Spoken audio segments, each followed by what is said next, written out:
Muito boa noite a todos. Muito obrigada pelo aceite. Que Estamos isso. fechando um quadro de direito comercial e hoje o tema é advogado case de sucesso, esse é advogado disruptivo, inovador. E o entrevistado da noite é Rodrigo Valverde. Ele que é especializado em direito corporativo, com reestruturação societária, emissão de títulos e valores imobiliários. E também experiente em negócios transfronteiriços, tanto de empresas estrangeiras que investem no Brasil, quanto de grandes empresas brasileiras que investem no exterior. Forte habilidade de liderança, de persuasão, de negociação, se diz que trabalha muito bem com prazos apertados, trabalha com pressão. E fala um pouquinho quem seja, Rodrigo, quais foram as suas experiências, como foi avançar ainda mais nessa nova advocacia, fala um pouquinho que seja a sua empresa e para que outras pessoas possam se inspirar e conhecer ainda mais a sua história de vida. Beleza. Vou tentar dar uma resumida aqui na carreira e aí eu começo a abordar cada um dos pontos aí que você comentou.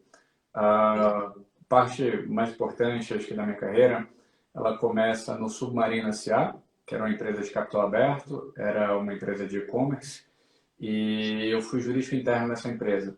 E aquilo foi um contato importante, porque toda a vida de estagiário eu só tinha trabalhado em escritório. Trabalhar em empresa ajudou a despertar alguns olhares. O que a empresa precisa? Por que ela faz aquele contrato? Que tipo de operação ela está fazendo? Por que ela está fazendo? O que é a dor da empresa? Então, naquela época, o e-commerce ainda não era do tamanho que era hoje, caminhava bem, mas ainda com passos tímidos. Então, viver aquela dinâmica era uma realidade completamente diferente do que eu tinha vivido. Diferença de imposto, você compra num estado, você vende em outro, a tributação não era fácil, aí você importava pallets da Espanha para você ter um galpão que os produtos pudessem ser armazenados e guardados até determinada altura, aí tinha problema na importação, problema fundegário, enfim, todo aquele dia a dia e um dia a dia numa empresa de internet, que normalmente ela cresce num ritmo muito mais acelerado que uma empresa tradicional, foi super importante na minha vida. De lá eu fui para um grande escritório. Como é que foi essa transição? O Submarino S.A. fez uma fusão com a Americanos.com e virou a B2W. A B2W, quando foi criada, era a terceira maior empresa de e-commerce do mundo. Foi uma fusão bem sucedida, a empresa nasceu com um porte, uma robustez super boa. Um dos escritórios que assessorou a operação foi o Matos Filho, eu fui trabalhar no Matos Filho. De lá eu fui para outro grande escritório, o Sescom Barrier, e do Sescom Barrier eu fui montar o meu próprio escritório. E com isso eu acabei vivendo vários ciclos interessantes. Com o meu próprio escritório, eu dei certo, eu quase quebrei, aí virei a mesa, dei certo de novo. Eu passei por todo o ciclo aí do empreendedorismo que normalmente as pessoas têm de tentar, errar, acertar, cometer erros básicos, aprender, ficar desnorteado, que direção que eu sigo. Então, essa parte do empreendedorismo foi importante, mas a parte que eu tive do background de ter trabalhado dentro de uma empresa, ter trabalhado em grandes bancas, para mim a formação também foi super importante. Principalmente lidar com prazos mais, mais curtos, principalmente entender de liderança, de comunicação, dessas negociações avançadas. Me fala como é que surgiu a ProSolute, me fala como transformar tudo isso. Te falo, eu tive então uma carreira sendo dono do escritório de advocacia, vivi um processo bacana de crescimento, depois eu resolvi fazer uma expansão grande também, convidei outros sócios, montei um escritório maior, fui bem-sucedido nessa empreitada também, meu faturamento pessoal aumentou em 300%, o faturamento do escritório como um todo aumentou 8 vezes, então foi um processo super interessante também.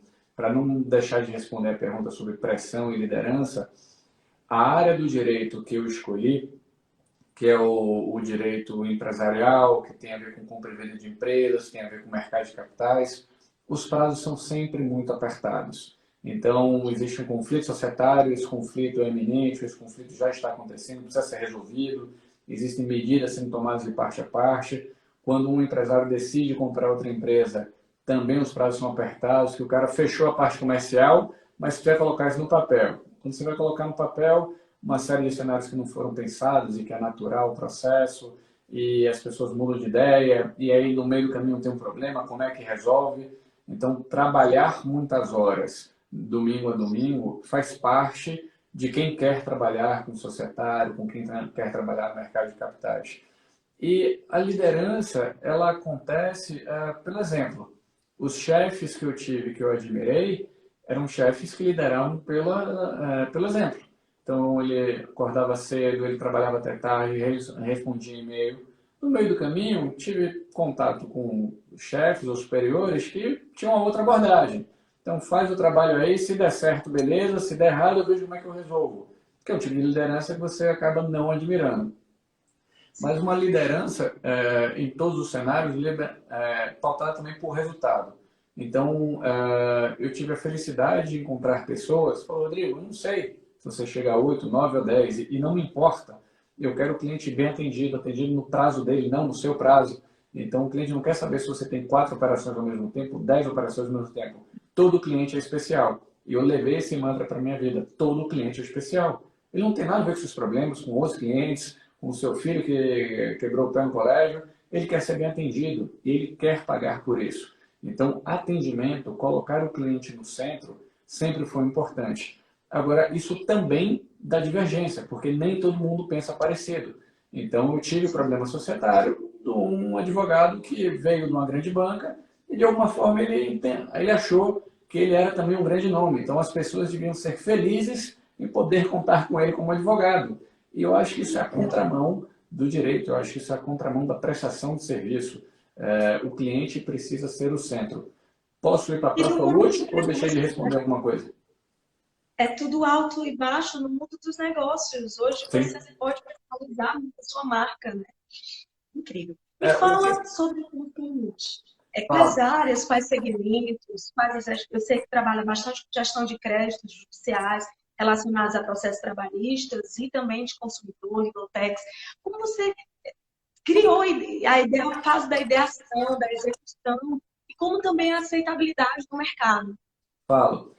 Eu acho que um ponto importante que vai culminar com a Prosolute é algo que eu sempre gostei de fazer, que é conversar com pessoas mais experientes. Ao longo da vida, eu consegui criar relacionamento com pessoas que estavam na minha frente e que foram e são super importantes na minha vida. Então, às vezes eu fazia uma operação, tinha um advogado mais velho do outro lado, e o cara era bom, um bom profissional, boa pessoa. Então, era natural que houvesse ali um contato. E, eventualmente, saiu uma amizade dali. E amizade que já duram 8, 10, 12 anos até. Então, essas pessoas, os mais velhos, quem está na frente, tem um papel importante na formação da gente. Porque ele tem uma visão a 70 mil pés de altitude, ele já viu isso, já viu algo parecido, ele já sofreu problemas. E cá entre nós não falta diversidade no Brasil, né? Então, a gente viveu uma crise como essa? Não, mas vivemos outras. Vivemos hiperinflação, vivemos o plano real, vivemos a crise dos países asiáticos, o crash de 2007, 2008. Então, esse pessoal tem muita bagagem. Então, se conectar a essas pessoas, ser alguém disponível, ser alguém que vai entregar mais do que é solicitado, isso tudo ajuda você a cultivar bons relacionamentos. Então, num desses processos de você ser ajudado, de você ajudar, isso vai repercutindo de forma positiva em várias etapas da carreira de um profissional. Em 2018, um processo chegou no meu escritório e era um processo contra o metrô de São Paulo. E era um processo tocado por um advogado que eu tenho muito carinho. E eu falei, bom, vou tentar te ajudar a costurar um acordo, porque eu fui advogado do fundo de pensão do metrô, o Metros, e eu acho que a gente pode, enfim, botar todo mundo na mesa e ver se a gente constrói uma solução que seja boa para todo mundo. O acordo não foi bem sucedido e a família, que era dona do crédito, autora daquele processo, falou, Rodrigo, a gente quer vender parte desse crédito ou vender ele totalmente. E aí eu fui a um banco e levei esse processo. Falei, pessoal, existe um direito creditório aqui, vocês querem fazer uma oferta? O pessoal analisou e falou, olha, eu não tenho interesse porque o ticket é pequeno. Naquele momento eu falei, bom, é pequeno para ele, mas não é pequeno para mim, não é pequeno para o Rodrigo na pessoa física. E decidi fazer a aquisição desse crédito. Então, de um movimento que eu fui ajudar pessoas de forma gratuita, não cobrei, não precifiquei, não cobrei hora, preço fechado, não cobrei nada. Eu falei, pessoal, eu quero ajudar vocês. Disso aconteceu a primeira aquisição de processo. E o que eu fui entender desse mercado? Que existiam alguns players, alguns fundos, mas eles olham tickets muito grandes. 50 milhões, 100 milhões, 200 milhões, 1 bilhão e meio, operação no Brasil, operação fora do Brasil. Falei, poxa, existe um mercado inteiro de pessoas que gostariam de ter liquidez imediata. E por que a pessoa quer uma liquidez imediata? Porque o judiciário é lento e imprevisível. Rodrigo, por que ele é imprevisível? Ora, hoje pode prisão em segunda instância, amanhã não pode. Amanhã pode de novo, depois não pode. Você tem processos idênticos com sentenças completamente diferentes. Na Justiça do Trabalho, a gente estava olhando processos numa determinada cidade, que são duas varas de trabalho. O mesmo juiz dá uma indenização de 50 mil, o outro juiz dá uma indenização de 10 mil. Como é que você precifica o passivo dessa empresa? Então, uma ação distribuída, você fica rezando para que seja distribuído por um determinado juiz. Então, é normal que as pessoas pensem diferente, mas não tão diferente. Então, a gente teve um exemplo durante a discussão da prisão de segunda instância. O plenário do STF decidiu a prisão de segunda instância está autorizada. Na semana seguinte, o ministro Marco Aurélio deu uma decisão soltando. Falou, olha, eu não estou adstrito ao plenário do STF, eu estou alinhado com a Constituição. É meu entendimento. Dane-se se o plenário pensa diferente. Então, a gente recebe sinais muito ruins do judiciário, de que ele, de alguma forma, tem uma instabilidade. Então, algumas pessoas querem trocar essa instabilidade e essa demora do processo por uma liquidez diária. Nesse momento de crise, quantas pessoas perderam seus empregos? Por que a gente foi fazer processo trabalhista? Porque existia uma enormidade de pessoas que precisavam do dinheiro. Se você foi demitido hoje, você precisa de dinheiro hoje, não daqui a 5 anos, 8 anos, que é o tempo que um processo trabalhista demora. E o que você faz hoje? Você não tem linha de crédito, você não tem oferta de emprego, você não sabe o que fazer. Então você tem um crédito de 500 mil reais, de 100 mil reais. É melhor você receber uma parte hoje e passar por essa crise com segurança, com mais estabilidade, ou você esperar para receber um valor maior do que há 3, 4 anos? A opção sempre será sua, só que antes não havia opção nenhuma. A única opção para créditos judiciais eram precatórios, estadual, federal, e créditos judiciais maiores. Então a gente entendeu que isso seria uma solução para um contingente de pessoas significativo e a gente começou a trabalhar isso. No máximo. E hoje o advogado já dá para ter mais assertividade. O papel da jurimetria, da inteligência artificial, inclusive, Exatamente. até como os órgãos já estão atuando.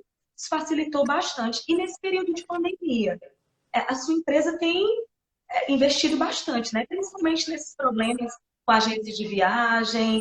Eu estou entrevistando bastante. Tem um quadro que entrevista bastante em vários países, brasileiros em vários países diferentes. E a busca deles para querer voltar, para querer negociar os contratos, muitos foram estudar fora. Isso é um ótimo nicho de mercado também, essa parte de consumidor, para a sua empresa também, né? E vale lembrar que a gente está no Brasil. O que eu quero dizer com isso? Muitas empresas adotam um comportamento abusivo. Então, saiu no noticiário que, olha, as Lawtechs estão incentivando o processo contra a companhia aérea e o número de processos cresceu muito. Isso é um pedaço da notícia. A notícia completa é: as empresas aéreas têm um comportamento extremamente abusivo. Ela perde sua mala, ela danifica sua mala, ela cancela seu voo, ela cobra uma taxa de remarcação extremamente abusiva. E eu ouvi de um diretor da companhia aérea, enquanto advogado, falou, Rodrigo, menos de 2% das pessoas afetadas por um problema reclamam isso na justiça. Por que eu vou mexer na taxa de cancelamento? Eu cobro dos 98, os dois que reclamarem, se quando eu perder, eu pago a indenização, mas no Delta eu estou ganhando e muito. Então, o que a gente tem como missão? Corrigir esse comportamento abusivo. Por que a companhia aérea está esperneando? Porque para ela é mais prático tentar reduzir o número de ações do que consertar o problema. E o que é consertar um problema? Prestar um bom serviço. Infelizmente, na aviação, a gente tem poucas companhias aéreas. Se a gente tivesse um mercado mais aberto, certamente essas empresas seriam engolidas. Porque toda e qualquer empresa que não colocar o cliente como foco será engolida. A informação está muito disponível. Vejam os bancos, a quantidade de bancos digitais que está nascendo. A segunda, terceira, quarta geração vai ficar numa fila do Bradesco? Não vai. Vai ficar num call center com azul durante 20 minutos? Não vai. Porque não faz sentido para você remarcar um voo, você pagar 80% de multa. Não faz sentido você não conseguir resolver as coisas por um aplicativo. Não faz sentido eu comprar uma passagem, não usar e não puder repassar. Então, tem muita coisa que é engessada e a empresa não se moderniza porque ela não tem incentivo para modernizar, ela não tem uma competição aguerrida. Então você tem empréstimos consignados, inúmeros casos abusivos, realização de empréstimos sem consentimento, envio de cartão sem consentimento do autor. Só que ele manda isso para 1 milhão de pessoas, menos de 2% reclamam. Então ele tem um incentivo para continuar tendo práticas abusivas. Se a gente tiver, por outro lado, essas low-techs, incentivando, conscientizando o cliente de que ele tem direito, que ele deve sim reclamar. E caso ele queira uma antecipação, essa empresa realiza sua antecipação, eu acho que é um movimento super bem-vindo. Da nossa parte, a gente não incentiva processos, mas a gente compra processos que já estão ajuizados. E acho que isso também é um serviço importante, que, mais uma vez, a pessoa pode optar por seguir esperando pelo judiciário ou uma solução imediata. Maravilha. Inclusive, a gente falando de voos de viagem, Gabriel, um colunista da nossa revista 7, a revista de lançamento, empreendedor, trabalha muito aí com turismo. Incrível. Quais suas projeções para o mercado jurídico em razão do impacto econômico, financeiro causado também pelo Covid-19, inclusive até o impacto da inteligência artificial, do blockchain, você falou do sistema financeiro. O que você acredita agora, nesse período, a adaptabilidade numa advocacia 100% digital, a Estônia, que já tem juízes, robôs, e a gente ainda aqui tentando buscar um home office, ajustar uma gestão de escritório. O que você acredita agora nesse impacto, principalmente no sistema jurídico? Olha, a gente tem, por um lado, um sistema ainda arcaico, medieval, ou seja, ele muito antigo, com cabeças antiquadas. Recentemente, pré-Covid, tinham reuniões de conselhos do OAB, a tecnologia vai roubar o emprego do advogado. Não, vai tirar o emprego do advogado ruim. Então, a gente vai utilizar. Então, parece uma discussão, mas veja bem, a Revolução Industrial está roubando o emprego do pessoal da tecelagem. É um movimento que ficou conhecendo na Inglaterra como ludismo. As pessoas entravam na fábrica para quebrar a fábrica, para impedir o avanço da tecnologia, da industrialização. Tecnologia, crescimento, é um caminho sem volta. Isso vai acontecer. Então é muito melhor você trabalhar nesta nova realidade que vai acontecer, queira a OAB, quem não queira. Eu não digo OAB como um todo, às vezes são grupos isolados. Isso vai acontecer. Então as pessoas têm que estar preparadas para isso. Como é que eu vou preparar o advogado para os próximos anos? Muito trabalho vai deixar de existir. E veja, ele já vem deixando de existir. Eu tenho 16 para 17 anos de formado. Na minha época, havia profissionais para olhar o diário oficial, recortar a publicação do processo, colar num papel e mandar para o advogado. Veja, então aquele emprego sumiu. Essas pessoas que reclamam da tecnologia, faz o seguinte, vai abrir o diário oficial e recortar de novo. Hoje você recebe um push no seu e-mail com a publicação do seu processo. O processo ele vai ser digital. A juriometria ela já existe. Existe um padrão de comportamento nas decisões. Vamos mapear isso. A empatia artificial também. Exato. Até agora as videoconferências. Com toda certeza. Então, quer ver um outro impacto para a advocacia? Um investimento em metros quadrados caros, escritórios fantásticos. Precisa de tudo isso? Estamos entendendo na crise que não. Então, hoje eu acho que você pode ter diferentes grupos de pessoas. Você pode ter os sócios, que de repente vão conviver mais juntos para ter ideia e definir próximos passos. Mas você tem pessoas mais técnicas. Essa pessoa que é mais técnica, seja homem ou seja mulher, ela não pode ficar em casa. A gente não pode ter um projeto, por exemplo, eu criei no escritório um projeto Mães Advogadas. Eu não posso ter isso espalhado, um projeto para atender mães advogadas. E o que eu quero dizer com isso? Ela vai ter um horário flexível. Olha, uma profissional super qualificada, a gente treinou, a gente investiu na qualificação dela, no treinamento, ela está pronta. Por que ela não trabalha de casa? No intervalo, o menino foi ao colégio, ela trabalha. deu a janta do menino, o menino dormiu, ela trabalha mais um pouco, ela coordena o horário dela. Ela vai fazer 10 processos por mês ou por dia, ela vai fazer 5 operações de M&A por mês. Por que não abrir essa discussão? Por que não reduzir a quantidade de investimento em CAPEX, em concreto, e investir em pessoas? Em vez de ter 3 andares no escritório, tenha 2. E essa diferença que você economizou, não põe no bolso, treine pessoas, invista em tecnologia, preste um serviço melhor. Então, eu percebo ainda, em muitos escritórios, o cara não se esforça em prestar um bom serviço. Então, sinta-se você lisonjeado de ser o meu cliente, que também é a contramão do que a gente vive. Então, entregue no prazo corretamente, analise o contrato com prazo adequado. Então, a maior dificuldade que eu percebi de clientes com o escritório era a falta de retorno. Então, hoje não dá para você não ter WhatsApp, não dá para você não estar disponível, não tem mais CPF, CNPJ, você é uma pessoa só e a pessoa está confiando em você. Eu não estou dizendo que com isso vamos ter abusos. Então, o cliente não tem necessidade de ligar para você no domingo, vai te ligar no domingo. Não precisa. Mas se o cara tiver com um super problema, estiver no meio da transação e precisar falar com você, não vai falar? Não, domingo é meu day off. Isso não existe. Então, eu acho que esse novo profissional, ele deve estar muito engajado com o que o cliente de fato precisa. E para você entender o que ele precisa, você precisa entender aquele empresário, aquele negócio e aquele mercado. Se eu não entendo, se eu não leio o valor econômico, se eu não leio a exame, se eu não leio os noticiários internacionais, eu não sei se o preço do aço está subindo ou está descendo, se o minério de ferro sobe ou desce, se o dólar impacta ou não na atividade dele. O advogado de hoje precisa ser proativo. Então, exemplo, agora com a crise, eu liguei para alguns amigos próximos, empresários, e falei, ó, eu sei que isso vai impactar no seu negócio, como é que eu posso te ajudar? Eventualmente, ele nem consegue enumerar a prioridade dos problemas dele, mas ele tem alguns. Eu falo o seguinte, me passa esses 3 aqui, deixa que eu resolvo. Eu, de repente, não sou especialista nessa área, mas eu vou te ajudar. Eu vou te ajudar a achar o melhor especialista para este problema. O tipo de relação que você passa a ter com o seu cliente é de parceria. Cobrando, não cobrando, cobrando mais, cobrando menos. Quando a pessoa se sente bem tratada, dificilmente ela vai ter problemas em pagar. A não ser que seja um cliente ruim. Mas o cliente ruim você não quer ter de qualquer jeito.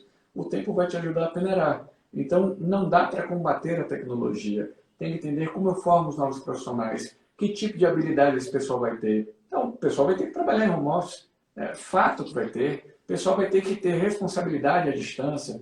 Então, tem aí um e-mail famoso no escritório de advocacia que teve videoconferência e o cara não tinha tomado banho, o outro não tinha feito a barba. Pessoal, trabalhar em casa não significa não trabalhar ou sair do sol, fazer uma Verdade, videoconferência e voltar para o trabalho. Trabalho é trabalho. bacana. E como se prevenir de qualificação das low-techs com escritórios de advocacia fazem a captação ilegal, principalmente no seu nicho de mercado, de clientes, ferindo o estatuto da OAB. Acredita a advocacia 100% digital? Você já estava falando aí das novas tendências de home office, principalmente de ter um acesso maior com os sócios e ter mais acessibilidade, cobrar resultados à distância. E forçosamente a pandemia acabou nos obrigando a ter desenvolver essas aptidões e também essas novas tendências do mercado jurídico. O que você acredita agora desse mercado ilegal e como adaptar as coordenadas da OAB? Acho que essa pergunta ela se subdivide em alguns itens. Então, falando da ação que a OAB propôs contra algumas low techs que geram leads, ou seja, processos contra companhias aéreas. Se a empresa é focada na antecipação do recebível, então eu, Rodrigo, tive minha mala extraviada. A empresa, essa Lotec, me ofereceu R$ 1.000 para comprar esse meu direito, para antecipar o dinheiro que eu ia receber lá na frente para o dia atual. Esse serviço, a antecipação de crédito, está 100% alinhado com a lei federal que regulou a B, com o Código Civil, etc. Isso está em ordem. O que não pode hoje? Que não pode a empresa falar, me passa seu caso, eu não sou advogado, não sou estudante de advocacia, eu vou analisar, eu vou te dar uma opinião, vou entrar com um processo e vou receber um êxito. Aí eu acho que ela passou da linha e ela está funcionando como se um escritório de advocacia fosse. Então precisa separar uma coisa de outra. Antecipação de recebível está 100% regular, está 100% normal. Você prestar um serviço de advogado, sendo que você não é advogado, hoje por lei é proibido. Agora, a discussão que a gente pode colocar na mesa é: pode uma empresa prestar um serviço hoje, de repente, melhor do que um advogado? Exemplo, qual a chance de eu entrar com um pedido de indenização e ganhar? Hoje isso já está informatizado. Eu preciso ter um escritório como preposto para essa informação? Talvez não. Eu acho que tudo aquilo que for informação disponível, eu acho que não necessariamente eu vou precisar de um advogado para isso. Agora, poxa, receber informação com a chance de êxito é grande. Pô, quem vai fazer essa peça, o processo, a petição inicial? É um advogado. Isso sempre vai ser. Então, eu preciso saber se eu tenho uma dor no peito, ela irradia pelo braço esquerdo. Eu preciso pagar ao médico para saber que isso é um princípio de infarto? Não, não preciso. Essa informação ela tem que estar disponível. Agora, se sentir a dor, eu vou procurar um médico. Então, eu acho que é muito mais nessa linha. A tecnologia como aliada da advocacia e não como concorrente da advocacia. E quem investe em tecnologia deve ser visto como um aliado da advocacia e não como um inimigo. Excelente. E quais os impactos contratuais da vigência da Lei Geral de Proteção de Dados? Você que acredita, aqueles seus empresários, ou seja, presta assessoria jurídica, que já estão preocupados, né? Eu costumo frequentar vários eventos de empreendedorismo e eu vejo ainda aqueles grandes empresários ainda não acreditando na lei, no impacto também de multas contratuais e até outros órgãos a autuar. O que você acredita nisso? O que é que traz de segurança aos titulares? Como a organização, a empresa privada, até a marca profissional, o brand da própria empresa é visto aí no mercado como um todo, sendo já implementando a lei. Bom, parece a entrada em vigor da lei foi adiada de novo. Então, a gente tem uma prorrogação, e eu até concordo com a prorrogação, porque a gente tem preocupações hoje maiores do que a LGPD. A LGPD ela veio para dar um norte aqui no país. E o porquê? Porque a informação era guardada de qualquer jeito e qualquer pessoa acessava. A secretária, a recepcionista, o sócio, o estagiário, estava tudo feito de qualquer forma. E eu acho que a LGPD ela veio trazendo uma mensagem e falou: olha, existem informações, essas informações são valiosas e não são suas, são do cliente, são do usuário. Que você deve ter essa preocupação, deve ter esse cuidado e investir. Poxa, é todo mundo que precisa ter esse acesso a esse tipo de informação? Não é. Imagina que todo tipo de informação, como era no passado, ficava disponível no atendente telemarketing. Então ele sabia, eu ligava para tirar uma dúvida no cartão e ele tinha todos os dados. Quanto eu gastava, onde eu gastava, qual período que eu gastava. Então, se ele fizesse uma compra pela internet, talvez nem eu percebesse. Então, hoje, a gente já vive um sistema um pouquinho melhor. E a ideia é que as empresas consigam melhorar. Agora, hoje, o nível de profissionalismo da maioria das empresas ainda é ruim. A gente é pouco profissional e pouco competitivo em inúmeros setores. Então, o brasileiro não tem exatamente uma cultura para diversos aspectos, dentre elas a proteção de dados. Então, grandes empresas acordaram, têm feito investimentos expressivos nesse sentido, mas a ideia é que isso aconteça em todas as etapas da cadeia. Então, a gente precisa ter uma cultura que seja uniforme, no sentido de proteger os dados de seus usuários. E o dado pertence a ele, a não à empresa, que isso tem impacto também sobre os grandes bancos, que eles não queriam abrir informação do cliente, sendo que a informação era do cliente, não do banco. Eles não queriam abrir essa informação para evitar o fomento de concorrência. Depois o Banco Central interviu. Então, eu acho super bacana a gente ter uma LGPD. Hoje, eu acho que é a última das preocupações no momento de crise. As pessoas estão tentando sobreviver e o impacto da crise nas empresas está difícil mensurar. Assim, existe muita informação desencontrada. Tem gente que o faturamento caiu 100%, 90%. Como é que você sobrevive com isso? Você vai ter que dar default em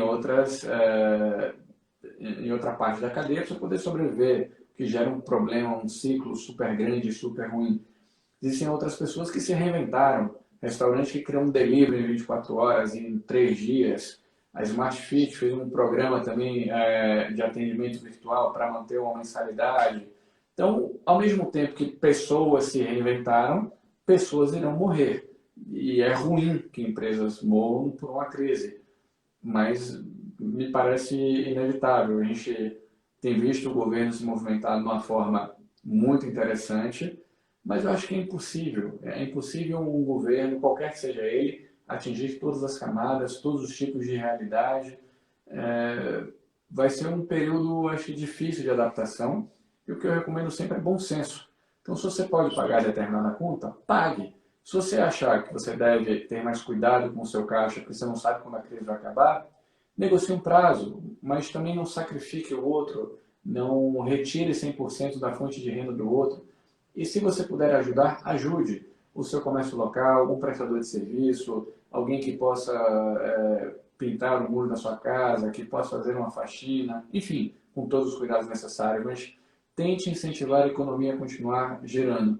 Mas é um período de muita incerteza, mas acho que a única certeza que eu tenho é que o país é um país forte, a gente tem um governo feito por pessoas muito técnicas na área da economia. Paulo Guedes tem sido genial. Eu conheço muita gente boa do mercado privado que foi para o setor público para servir ao Brasil. O próprio presidente do BNDES é um exemplo. Conheci sócios de empresas de auditoria que deixaram as empresas de auditoria para ir para o governo, acostumados a trabalhar em grandes projetos. A gente viu agora a medida provisória, salvo engano, 915. A gente tem uma fortuna em imóveis parados, é uma iniciativa lá do Márcio, do Montesano, do Paulo Guedes, do Salim Matar, de Dalício Silva. São pessoas que estão imbuídas em pegar todo esse ativo que está parado e transformar isso em liquidez. O Brasil é muito rico, mas muito mal administrado. Então, pela primeira vez, eu vejo um corpo técnico de excelência imbuído pelo prazer e pelo privilégio de servir esse país. Então, sairemos dessa crise, sairemos, obviamente, machucado, mas eu acho que a gente tem muita história de crise e temos um povo que é fantástico. Esse povo, que é um povo trabalhador, ele vai conseguir reverter os efeitos dessa crise.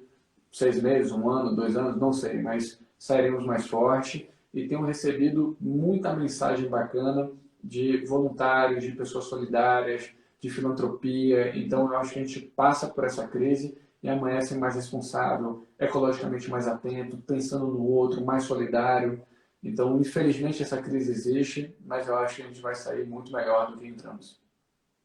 Os valores da sociedade científica, né? Aumentar ainda mais o ecossistema social, não só o empresarial. Incrível. Sim, sim. E como ficará a proteção dos direitos autorais frente a essa transformação do mercado de música, livros? Inclusive, eu vi um artigo seu sobre isso, bem como o impacto da tecnologia blockchain nesta área. Sei que também é sua área de atuação. Então, a tecnologia blockchain, ela é fantástica. E por que ela é fantástica? Porque ela descentraliza e ela deixa todo o sistema muito mais transparente. Alguém sabe como é que o ECAD funciona lá dentro? Alguém sabe por que ele arrecada em umas cidades mais e em outras menos?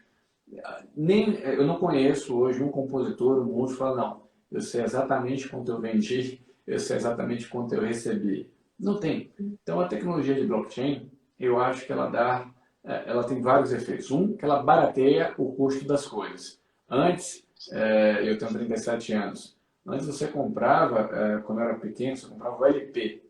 Então, tinha o lado B e o lado A. Depois a fita cassete, depois o CD, às vezes o álbum duplo. Então você comprava um CD com 20 músicas, você gostava de 4. Então, pô, as outras 16, não me interessa isso, mas você era obrigado a comprar. Controle nenhum, gravadora nunca prestava conta, eterna briga do Tim Maia. Pô, por que não numera os CDs? Não, porque é difícil. Nunca foi difícil. Porque ela não gostava de divulgar informação e distribuir o resultado do jeito que ela queria. Mas, enfim, com a tecnologia blockchain, e isso vale para livro, para música, você tem um universo de pessoas que você consegue acessar de forma instantânea. Então, o seu canal de distribuição ele ficou muito maior e muito mais fácil de controlar. Hoje você sabe quantas vezes a música do Jorge Mateus foi tocada. Você sabe quanto foi no Spotify, no YouTube ou qualquer outro canal aí de streaming. Dá para saber. Então é muito mais fácil auditar, é muito mais fácil você estabelecer esta regra de quanto foi remunerado aquele serviço, quanto vai para o compositor, quanto vai para o autor. Então é super bem-vindo. Agora as pessoas, os saudosistas, não, o ECAD precisa existir. Oh, sem precisar existir num outro formato que não de hoje. Então o cara liga uma TV numa loja e o ECAD quer multar esse cara, não, porque você está passando uma música, etc. Não é assim. Não é um sistema opressor. O sistema precisa ser fluido. As pessoas não se incomodam em pagar. Elas se incomodam em pagar caro por um serviço ruim. Eu me incomodava em comprar um CD com 20 músicas, sendo que eu só queria ouvir 4. Hoje eu posso comprar as 4. Ou eu nem preciso comprar, eu só ouço, eu faço um download. Então, isso barateou o custo. Hoje eu acesso, meu pai, minha avó, a pessoa que trabalha aqui em casa. Então, ela consegue acessar livros, música, programas audiovisuais, muito mais barato. A assinatura Netflix hoje é R$ 40. Qual era o preço, ou quanto é o preço do Anet hoje em dia? 200, 300. Cada Anet, cada ponto adicional era mais cento e tantos reais por mês. Não faz o menor sentido. O canal já chegou. Porque para cada ponto adicional eu preciso pagar mais R$ 100? Por usura. Então, isso não tem mais espaço. Então, hoje você assina o Netflix, você tem direito a, acho que, quatro dispositivos para você se conectar. Esse é o caminho, você ser mais democrático, você ter um custo mais barato e uma maior amplitude do seu mercado de atuação.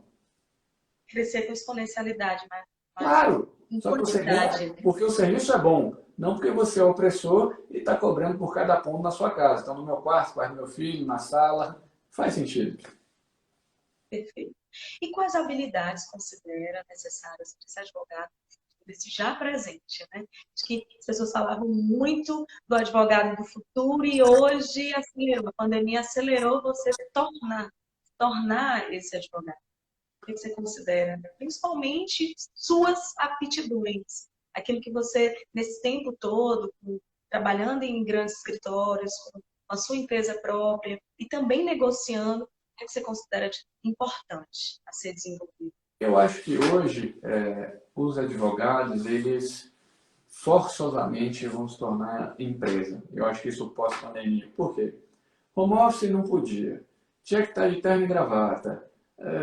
Sempre foi mais conservadora. A advocacia sempre foi uma profissão mais conservadora. E não dá mais.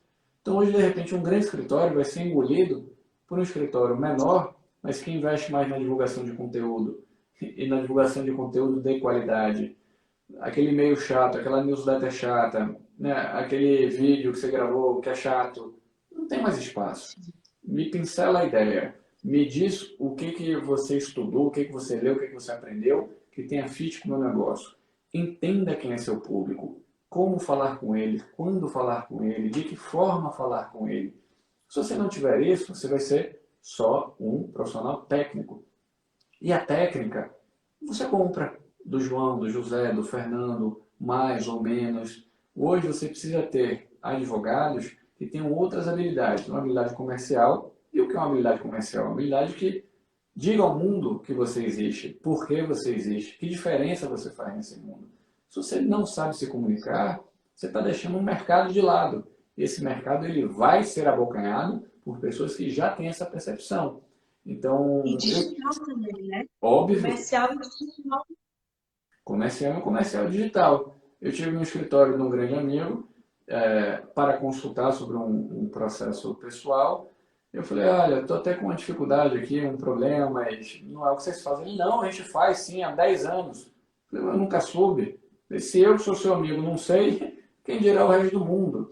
Então, o advogado, ele é criado para mergulhar no livro, mergulhar no detalhe, nos códigos. Então, ele acaba sendo muito focado num ponto específico e deixa de ver o resto.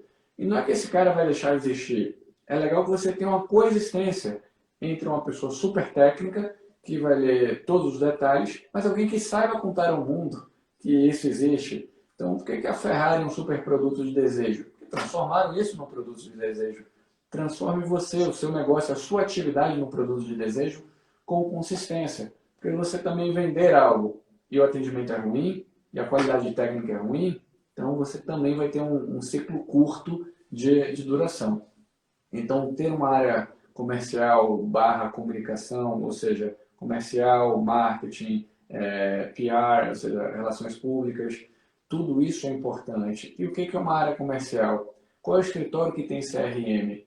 Eu conheço meus clientes, Eu sei que serviço ele contratou de mim no ano passado, quanto ele pagou, eu sei se ele contratou outro serviço, eu sei de quem ele contratou esse serviço, eu sei quanto ele pagou, eu sei se eu posso prestar esse serviço. Nada. 100% blind. Ele não sabe nada do cliente dele. Ele não conhece o cliente dele.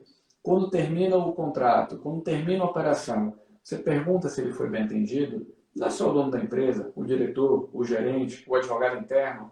Você sabe se essas pessoas gostam do seu serviço, se é unanimidade, se tem alguma coisa para mudar. Você não sabe nada como regra. Por quê? Você nunca se esforçou. Você está acostumado a receber a demanda, precificar, ganhar um honorário fixo, um honorário de isso. Você não se preocupa. Então, um advogado que não tem um olhar para o cliente é questão de tempo. 1 ano, 5, 10, mas esse vai deixar de existir. Então, hoje, eu acho que a gente caminha numa velocidade super rápida para que escritórios virem empresas. Se ele não for uma empresa, tal qual qualquer outra, ele vai morrer. Seja sociedade unipessoal, sociedade de advogados, Qualquer uma. Vanessa está pedindo a volta do Telegram, os áudios ajudaram muito. Ah, O é? Gregory falando do Valverde Barreto, poderiam fazer um curso para advogados que querem atuar na área de vocês. Área do futuro, né, gente? Bacana. Agradecer. É, Valverde, eu peço desculpa aí para todos. pelo Telegram. Eu quero muito compartilhar as coisas que eu aprendi e o porquê. E eu não estou dizendo que eu sei muita coisa, mas da mesma forma que algumas frases e alguns conselhos fizeram muita diferença na minha vida, eu sinto a vontade de compartilhar. E eu compartilho isso, só que eu compartilho de forma ocasional. Eu quero fazer disso um processo. Eu acho que não tem nada melhor do que você contribuir, do que você ser solidário e você colocar o seu ponto de vista. E se isso puder ajudar alguém, e, poxa, é bacana ouvir isso, bacana que você contribuiu para a vida de alguém, que bom, porque eu acho que esse é o ciclo. As pessoas se ajudam. Não tem mais o meu conhecimento guardadinho versus o seu conhecimento. Vamos todo mundo colocar aqui numa cesta o que sabe, o que aprendeu. E exemplo, essa sua live é para isso. Por que que estamos fazendo essa live? Para a gente poder atingir determinado número de pessoas que podem ouvir alguma coisa de importante.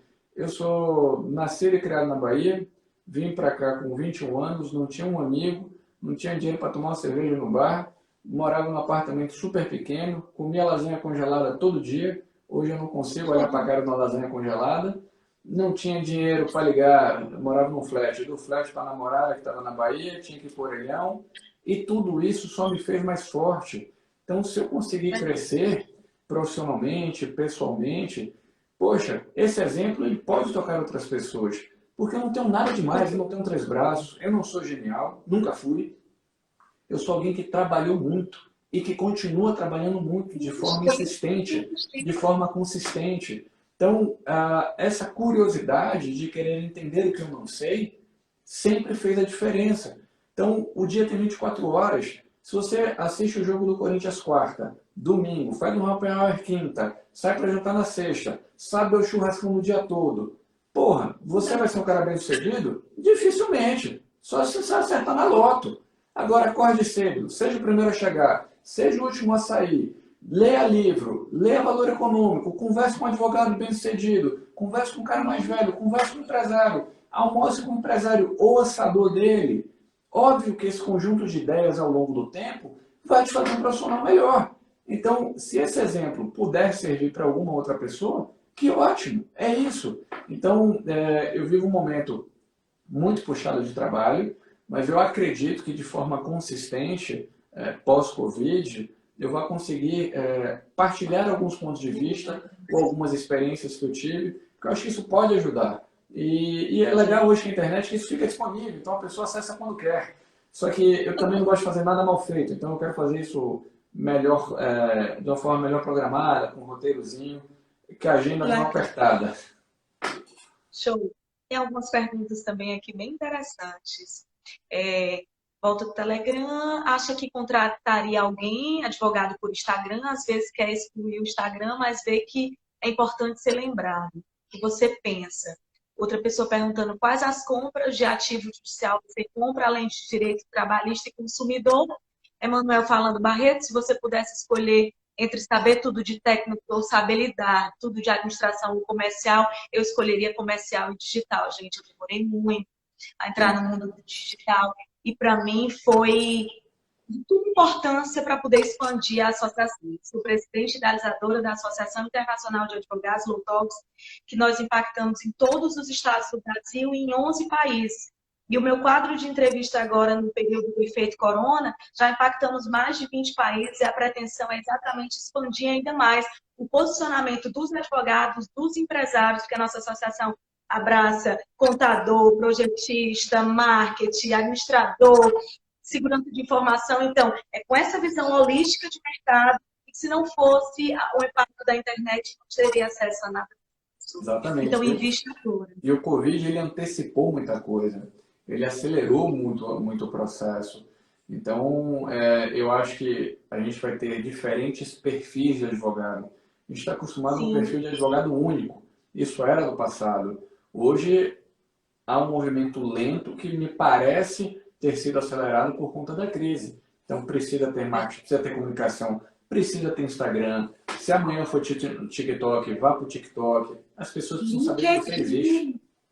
Oi? Escrever artigo, LinkedIn, você tem que escrever artigo, gente. Agora, por que não funciona no escritório de advocacia? Porque você quer que o mesmo, veja só, o mesmo advogado, ele capte cliente, ele atenda o cliente, ele faça lá o contrato ou a defesa, ele treine o estagiário, ele contrate pessoas, ele fale com o administrativo, ele controle a fatura, escreva artigo. Qual é o resultado disso? Ele não faz nada direito. Ele não capta direito, ele não escreve artigo, ele não cuida do financeiro direito. Óbvio, dia de 24 horas. Então a gente começou, mais uma vez, a virar empresa. Então eu vou ter uma pessoa para olhar o financeiro. Esse cara precisa ser bom. Faturamos mais, não faturamos menos, o contas a receber está desse tamanho, vou fazer antecipação, não vou. Então tem que ter o cara do digital e tem que ter o cara do direito. O cara que vai estudar todos os tratados, como é que é no Brasil, como é que é no exterior, para dar substrato a isso. Precisa ter um casamento de diferentes habilidades. Um casamento de iguais, eu acho que ele vai existir, mas em muito menor escala do que a gente vê hoje. Respondendo uma pergunta, a gente olha créditos cíveis, precatórios, trabalhistas, juizados, a gente é agnóstico com relação à tese. Se houver um bom direito contra um devedor solvente, a gente tem interesse em olhar. Eu estava lembrando aqui que agora todo mundo, os estados, os municípios, não querem pagar mais precatório. O Tribunal de Justiça adiou o pagamento por mais 180 dias. Que previsibilidade tem esse país? Nenhuma. O que é um precatório? O poder público, Estado, União, município, ela comete uma infração com você. Ela invade a sua fazenda e desapropria ela. Vou te pagar. O que ela faz? Sua fazenda vale 1 milhão, ela diz vale 10 mil. O que você faz? Entra com processo. A procuradoria é obrigada a recorrer. Então entra com defesa, com recurso, com agravo de instrumento, agravo regimental, reclamação no CNJ, faz tudo. Aí seu processo passa 20 anos. Depois de 20 anos você recebe, ou 30? Não, você não recebe. Você recebe um precatório. O que é um precatório? É um título de dívida, que tem uma fila para pagamento. E aí você espera mais 8 anos. Então é um inferno viver a vida de um precatório. E agora eles querem adiar, no caso São Paulo já adiou por mais 6 meses. Então é uma espera infindável. E o governante que assume, o prefeito, o governador, o presidente, ele não quer pagar a dívida do passado. Por quê? Se ele pagar a dívida do passado ele fica com menos caixa. O caixa ele quer usar para a obra, porque aquela obra gera voto. Se gera voto, ele consegue eleger o governador, ele consegue se reeleger e por aí vai. Então é um sistema ruim. Então você tem um incentivo para o político ele fazer o número de dívidas que ele conseguir, isso antes da lei de responsabilidade fiscal, e ainda assim dá para burlar, porque você descontrata, você rescinde o contrato, até esse processo virar uma dívida para pagamento, já se passaram 30 anos, então já não é o mandato dele, é o mandato do outro. Então a gente vive ainda uma bagunça que eu espero que seja simplificada. O tempo de duração do processo ele precisa ser reduzido. Essa quantidade de processo e de recurso, ela precisa acabar. Processo trabalhista, eu não acho o melhor. Mas você sabe que em 5, 7, 8 anos acabou. Por que um processo civil precisa ter 30 anos? Você tem uma decisão de 3 embargadores. Se um votou diferente, não, embargo de divergência.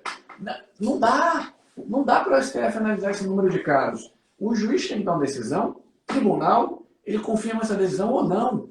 STJ, STF, esse mundaréu de recursos, isso precisa acabar. Isso faz da gente um país agrário, um país medieval. A gente precisa ser como os Estados Unidos. Lá as pessoas têm medo de receber um processo. Por que existem as class actions? Por que a Petrobras fez um acordo na class action com relação ao escândalo do Petrolão? Porque se o processo continuar, sai mais caro, dói no bolso. Então, a gente precisa ter essa cultura aqui e urgente. Não dá para um ministro pensar de um jeito, o plenário do outro, e amanhã ele acorda pensando de outro jeito. Isso precisa acabar. O Brasil não merece esse corpo de político, nem esse corpo de magistrados.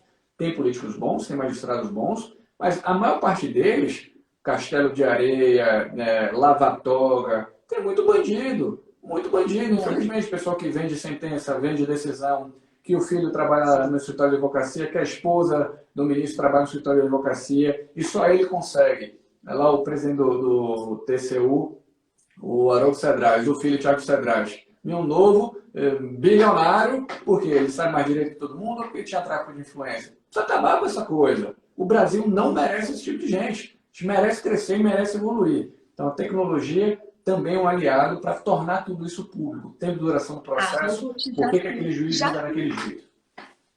Lá na Estônia já tem um robô juiz e aqui também já tem a plataforma Mais, que o Mudamos Mais, que é uma que utiliza a tecnologia blockchain para a gente poder acompanhar o dinheiro público. Então, a gente tem que exigir isso mesmo, eleições com tecnologia blockchain, seja de OAB, seja eleitoral, enfim. Lá não existe cartório eleitoral, não existe justiça eleitoral na Estônia. Então, assim, é esse tipo de economia, 99% digital, que nesse período da pandemia está crescendo a renda per capita altíssima, que a gente tem que trazer experiência para cá. Claro. Eu concordo plenamente com tudo. Mas eu acho que eu falei de um aspecto ruim, que são essas decisões, essa imprevisibilidade, mas pela primeira vez na história eu vejo pessoas boas indo para o governo. Esse governo tem defeito, o presidente tem defeito pra caramba, mas é a primeira vez que eu vejo um corpo técnico. Eu vejo pessoas qualificadas indo para o governo. A gente viu o nascimento do Novo, que é um partido que não quer usar dinheiro público. A gente está vendo deputados novos, juízes novos, cabeças novas, procuradores novos. A Lava Jato é um produto de uma cabeça nova, que tentaram boicotar e que tentam boicotar, mas é um produto de gente nova. Então, daqui a 4, 8, 12 anos, eu imagino, várias pessoas de bem vão se tornar deputados, vereadores. Não essa pataquada. Veja a votação do impeachment da Dilma. Que nível horroroso de político. Que nível horroroso de campanha política. Pelos animais, vote em mim. Por isso, vote... Não é isso. Então, a gente passou muito tempo, eu acho que, dormindo. E esse sono, eu acho que ele está indo embora. As pessoas estão acordando, estão tendo consciência, estão discutindo política como nunca discutiram. Antes a gente era muito bovino, muita aceitação. Ah, Rodrigo, está polarizado, mas pelo menos está discutindo. Então, vamos ver a beleza dessa transformação. Política passou a ser um assunto diário e não um assunto de pouquíssimas pessoas. O governo PT foi eleito e depois o público de baixa renda não votou no PT, porque descobriu que era um partido mais ladrão do que os outros, ou tão ladrão quanto os outros. Então, não tem mais algo top-down, ou seja, poucas pessoas pensam e entendem de política. Hoje as pessoas querem se informar. E que bom que a gente vive esse processo de transformação. Deus queira que seja rápido. E o impacto das mídias sociais, o impacto das pessoas que estão... Os jovens estão tendo ainda mais poder de vez e voz, co-criando tudo isso e realizando, né? Está vindo a fase da rebeldia e ação. Isso é muito bom. Fico muito feliz. Isso é muito bom. Passa um conselho para a gente, todos que nos assistem. Tem outras perguntas que está falando aqui de sessão de crédito trabalhista, teoria do direito indisponível. Vocês falam com o Rodrigo no privado, que o nosso tempo já está finalizando. Deixa ele se despedir e passar um conselho para todos que nos assistem. Parabenizar toda a atuação, Eu já te acompanhava na rede social, tinha visto alguns vídeos, enfim, alguns artigos, mas é totalmente diferente você compartilhar, você ouvir o outro, você ter a disponibilidade, a acessibilidade. Eu acho que os grandes influenciadores, eles dão oportunidade para todas as pessoas, porque aquela pessoa pode impactar a tua vida de alguma forma. Eu sou muito grata por essa oportunidade, grata pelas pessoas que nos assistiram, que nos acompanharam e que ainda vão nos assistir, porque eu vou colocar em todos os nossos canais de circulação. E também agradecer a sua participação na nossa segunda edição. O Rodrigo vai ter um artigo aí abordando sobre case de sucesso, um jovem advogado, um empreendedor, visionário, que vai trazer grandes experiências para todos nós. Pode finalizar, Rodrigo. Bom, obrigado pelo espaço, obrigado pelo convite. E eu acho que, se fosse para resumir em um conselho só, uma mensagem só, trabalhe duro. Mas trabalhe duro de verdade. Não se engane. Se você quer disputar a Olimpíada, treine para a Olimpíada. Então, se seu sonho é crescer, seja justo com esse seu desejo. Seja sincero com esse desejo. Você nunca vai crescer na vida sendo preguiçoso. Então, qual é o uso que você faz do seu tempo? Trabalhe bastante, leia bastante, não perca tempo. Se tem uma moeda que é sua, que ninguém pode tirar, é tempo. É a moeda tempo. Faça o uso muito cauteloso dessa moeda tempo. Não desperdice ele com pessoas ruins, pessoas negativas. Ao longo da minha carreira, o que eu mais ouvi, você é maluco, você não vai conseguir, isso é doideira. Por que esse tipo de pensamento existe? Porque as pessoas não querem aceitar o novo e não querem fazer nada de novo. Então, tudo aquilo que é diferente, eu preciso rotular. É maluco, é doido, etc. Ao longo do tempo, foram ficando para trás e eu fui crescendo. Então, quem que é o louco? Quem era o louco? Louco era eu de tentar ou louco era ele de ser preguiçoso e de não tentar? E não querer entender nem as razões pelas quais eu tentava. E tudo que hoje eu consegui fazer na minha vida é fruto de trabalho. Muita hora gasta. Se minha mulher vai tomar um banho e vai se arrumar, eu estou lendo. Se ela dormiu no meio do filme, eu estou assistindo um documentário interessante. Eu vivo de trabalho, eu vivo de conhecimento, adquirir conhecimento. Sempre ouvidos abertos, olhos atentos. Trabalhe muito, se esforce bastante. Tem até um livro chamado Outliers, que é bem bacana. Então, existe um provérbio de chinês que diz que ninguém que trabalha de sol a sol durante 20 anos morre de fome. Então, todo mundo cresce. Então, trabalhe duro que a recompensa vai vir. Muito obrigado por tudo. Muito sucesso. Sigam o Rodrigo, tanto no LinkedIn quanto no Instagram. Vamos aproveitar aí essa fase de quando ele voltar para o Telegram e a gente puder ainda mais usufruir dos conhecimentos. Muito sucesso. Muito obrigada pela oportunidade. Voa ainda mais alto que eu vou te aplaudir sempre. Muito E é obrigado. isso, gente. Beijo grande. Obrigada. Até a próxima, se Deus quiser. Um abraço.